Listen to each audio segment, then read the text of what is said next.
We were used to the bombings, we were used to the fires, we were used to everything, but this time it's something natural, an earthquake. And we didn't have the knowledge or capacity to know how we should deal with the earthquake, what we should do. We created this amazing system that wherever we sleep, we put next to us a cup of water. So we look at the water to see if it's moving, the surface of water. If it's moving, we know it's an earthquake. If it's not, we know that we're just hallucinating. We Syrian people can laugh about everything. We just try to cope with our traumas by just making fun out of it.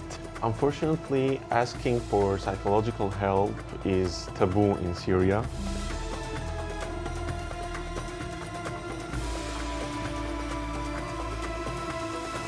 How was your life in Syria? So that's why I wanted to interview you, and thank you that you agreed. And my first question would be if you could just list to let us know how many times in your life have you evacuated already? Actually, the first time I evacuated I left my home, it was when I was in the 8th grade. It was when the war started in Syria, I believe in 2011. It was the second explosion in Aleppo. I live near to a political facility in Aleppo. So they tried, a car was exploded next to it. So our house was very damaged at that time. And I remember still I was playing games on my computer, and suddenly the explosion happened. And that's when suddenly we started just grabbing whatever we can. Our money, our passports, our IDs, and just try to leave house. At that time, we went to my grandmother's house because we thought it's safer. This is my first ever memory of the war, I can tell.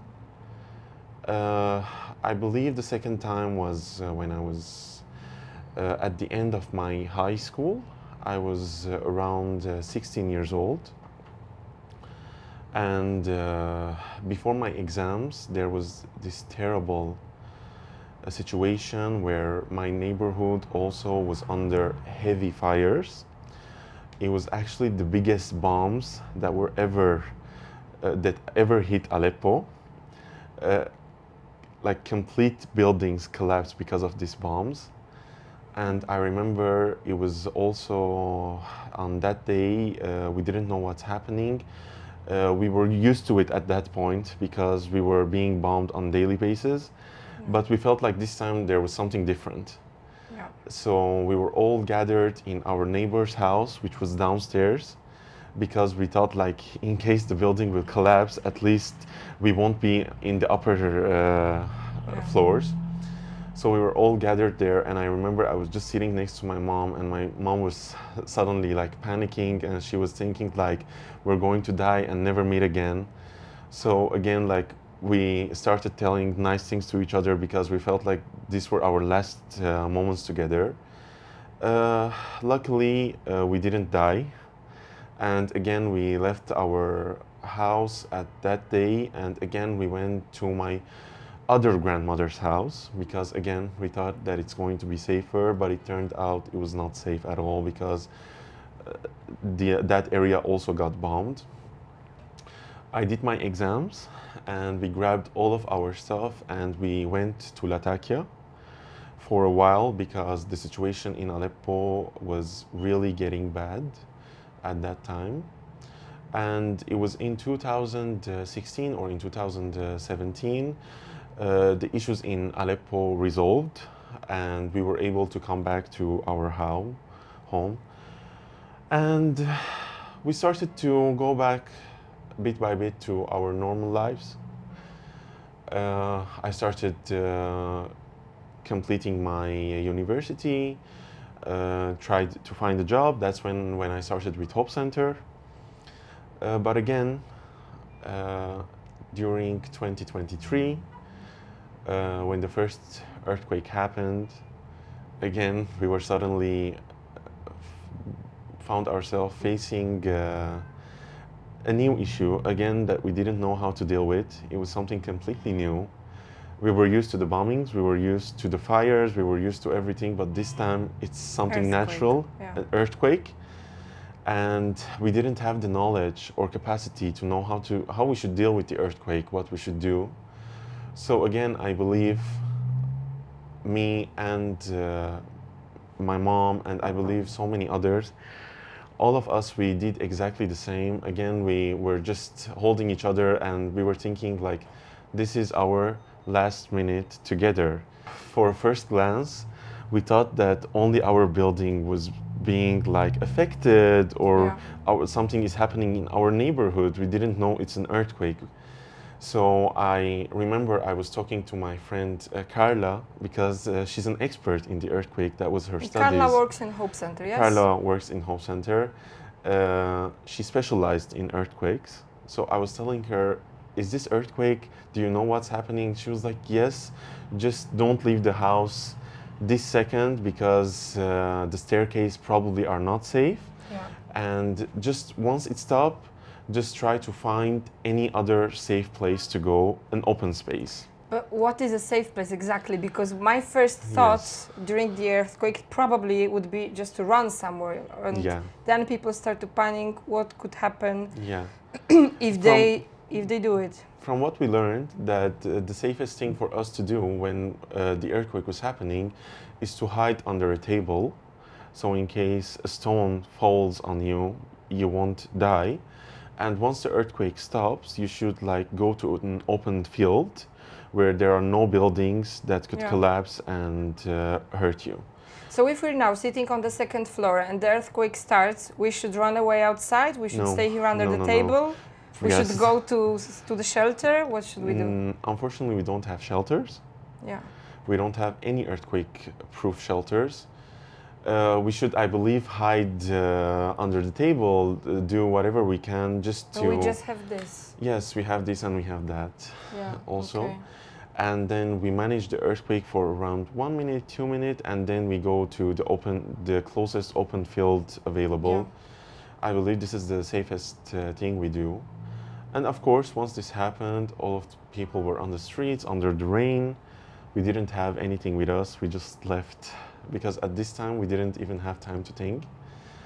Again, everyone went to the shelters, and the shelters were not prepared. They didn't have even water, clean water to drink, no electricity, no blankets or mattresses. We had nothing in the shelters. Of course, when I'm calling a shelter, it's just the church halls or the school field. It's just an empty space where people are gathered together. Okay, so because you work in humanitarian sector, I know that you are here in Syria, you're affected, there is an earthquake, you run away with your family, but then it comes that you're back to work because you want to help to others. And I remember we also cooperated with Hope Center during the earthquake to support. When did you start your work and how? What did you have to do first? Okay, so the earthquake happened exactly around 4 a.m. in the morning, and by 9 a.m. in the morning, me and all of the team, we were out going to food shops, trying to secure sandwiches and whatever we can find to feed people in the shelters. We were one of the quickest people to respond for the earthquake, of course, with the help of so many of our partners, Caritas Poland, and also our French partners, the L'Œuvre d'Orient. We had the green light to do whatever we need to help the people in the shelters. So it was very quick. We got water, we got food, we got mattresses, we got blankets, we got milk for children, whatever we can to secure. And I believe this was something positive for us as a team, because we didn't have time to think about the earthquake. Rather, we was focusing on helping others and providing whatever support we can in a time when we needed support ourselves. We were successful for doing this. We were successful to providing assistance in the shelters for around 2 weeks. And after 2 weeks, people were starting to feel like, okay, the situation is good, nothing is going to happen. Most of them went to their homes, of course, the ones whom homes were safe to go. And the second earthquake happened on the 20th of February. How many days after the first one? 2 weeks. 2 weeks. 2 weeks. Were you prepared for that? Did you know that it might happen? No. Okay. So this is actually a very funny story. So doesn't sound funny from the beginning, but okay. It's funny now after Yeah. all this time. So my birthday was actually on the 19th of February, and I have not seen my friends since the earthquake. So my friends decided to celebrate my birthday, and they invited me to a restaurant. We were all gathered together on the 20th of February. Yeah. It was our first time that we were meeting after the earthquake, and we created a rule for ourselves not to mention anything related to the earthquake, because we just wanted to feel like normal people that don't have issues. So we were sitting and having a normal conversation, and suddenly we see like the table has started to move, and people were starting to panic, and we all looked to one of our friends. He likes to joke a lot, and we were saying, "Are you joking? Are you moving the table?" And he was like, "I swear, I'm not doing anything to the table. We should run." So I remember I was running out of the restaurant, and somehow the guy from the restaurant, he decided that he doesn't want the cake to go to waste, so he just gave me my cake. And I remember I was running in the streets while I was holding my cake. And at that time, every single one of my friends were in a very different situation. One of my girlfriends, she stopped talking completely. She was not able to say any word because she was so scared. So we just gave her to her parents, and another girl was crying. She just wanted to go to her parents also. This was the first time earthquake was happening when we were not with our families, because the first time it was midnight and everyone was at home. So this was another traumatic experience. So again, all people headed to shelters. Yeah, but the telephone works when you have an earthquake? Can you connect to the internet? Unfortunately, no, because I believe every single person in Syria tried to call at the same time, and the servers and the network stopped completely.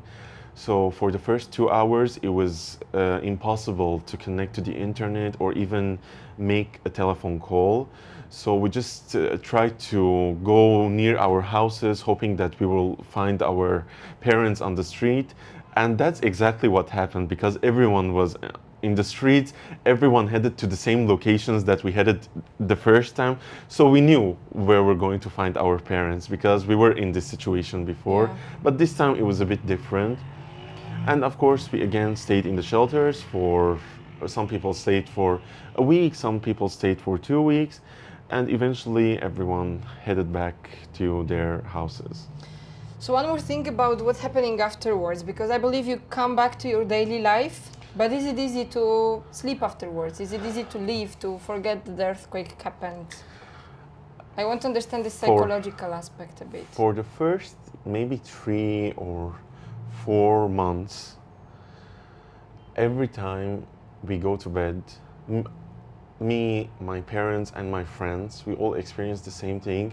We feel like the bed is shaking, and we suddenly go out of bed just to check if it's another earthquake or not. And we created this amazing system that wherever we sleep, we put next to us a cup of water. So we look at the water to see if it's moving, the surface of water. If it's moving, we know it's an earthquake. If it's not, we know that we're just hallucinating. So for around 4 months, this was our situation. Not only at night, but also at work, at gatherings, during everyday life. We were just like hallucinating all the time that another earthquake is going to happen. And it was just so easy to panic, because suddenly someone says, "Oh my God, I believe it's an earthquake," and everyone just starts to run, because we say, okay, this is another earthquake. Like, we experienced 2 times, probably this is the 3rd one. And the media kept saying there's going to be another earthquake, there's going to be aftershocks. So we were just waiting for the worst. Okay, and how do you cope with that? Do you talk with others? Do you forget about it? Do you have some kind of psychological help? Is it common here or not? No. Unfortunately, asking for psychological help is taboo in Syria. We don't have a lot of psychologists. It's something we don't usually go to whenever we need help. I believe our coping mechanism is not very great, and it's not very, how can I say, positive, but what we do is that we share our trauma together, and since all of us are experiencing the exact same trauma, we just feel like we're not alone. Other people are in the exact same position as us, so it's fine for us. So this is how we cope actually with our traumas, by just telling other people, telling the funny stories, how someone fell on the stairs. I see a lot of laugh around all of these things after months. But I also want how I was running while getting my cake. So yeah, we Syrian people can laugh about everything. We just try to cope with our traumas by just making fun out of it. Yeah. Okay, so you now still work in Hope Center. I would like to ask you, what is your role and if you like it? I'm actually the head of fundraising and projects department in Hope Center.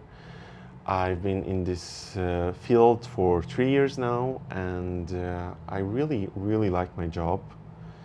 And I believe it gives me the satisfaction that I need and the push to stay in Syria. Because after all, like other people, I do have the option to travel and to leave everything behind and go. But I truly believe that my work is making a difference here, and I'm needed in this place. I cannot just leave everything behind and go. Seeing like how people thank us after every single project and how their lives have changed because of us is really giving me the passion to continue doing what I'm doing, even in all of these circumstances. Yeah. Also, I would like to ask one of the last questions. If you visit people, we also were together visiting many families. For me, every family that I saw was shocking, because they're all in such a hard situation that you can't imagine. You just go and they have usually no elevator, high stairs, they are in hunger, they not eat a lot. What are the biggest needs when you go and see those people, like here in Syria? The minute we ask people what are your needs the most, they all agree on one thing, that they need money. Yeah. They don't have enough money to go on with their lives. They need money to buy food. They need money to buy clean water sometimes. They need money to buy electricity, to buy clothes, to buy fuel for heating, for transportation, for everything. Of course, we have so many programs and we try to cover as much as they need with our projects, but I believe what remains the most is that they need money to continue their lives. Their jobs are not paying enough. Most of the people we help and not help are receiving minimum wages. Yeah. Our wages are between $20 to $30 per month. Yeah, I can't imagine. Yeah, while living expenses are reaching up to $300 and $400 per month. Yeah. And of course, here we're talking about just a decent life, not a very luxurious life. Yeah. So living expenses are 10 times more expensive than the money they're making. So there's a huge gap. People are trying to cope by not eating much, by reusing old things. Some people do bad things, they steal, they try to scam other people to get money. Survive, yeah. They just want to survive in this economy. So I believe at many times the answer is money, but of course, money won't solve all of our issues. At the same time, people have been struggling for over 14 years now. War, earthquake, collapse of a government. I believe people who are staying in Syria right now, what's helping them is their faith. Yeah. I believe without our faith that we're going to have a better day tomorrow, we won't be able to continue, because every single time something bad happens, we just get excited when the sun comes up and we know, okay, this is going to be a good day for us. This is a new day. Nothing bad is going to happen.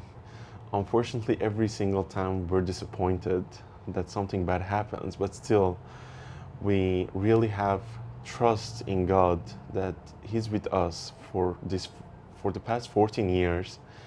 And if we're still alive and continuing our work, I believe this is a message from God, a mission that we should continue what we're doing, and we're in the right place at the right time to do what we're doing.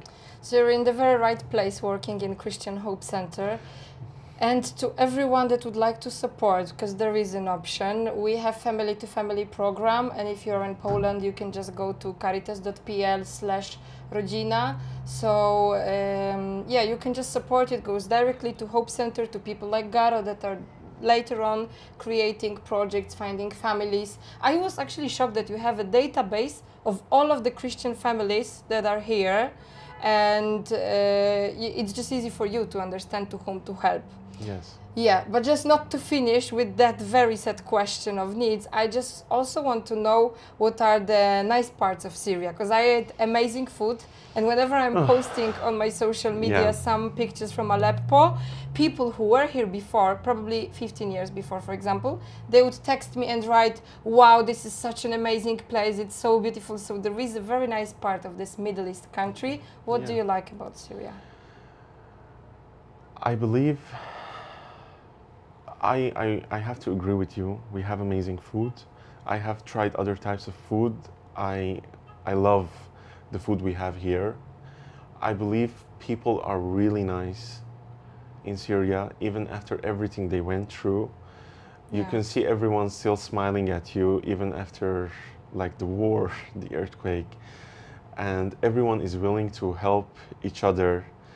And I believe for me, what I really like the most is that the community is really close to each other.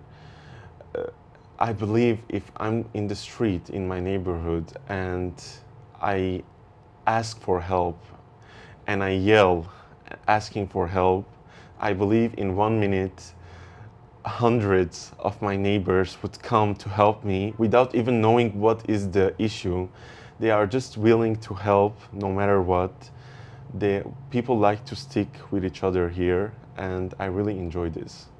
And I think it's beautiful. Yeah. Well, good luck with everything.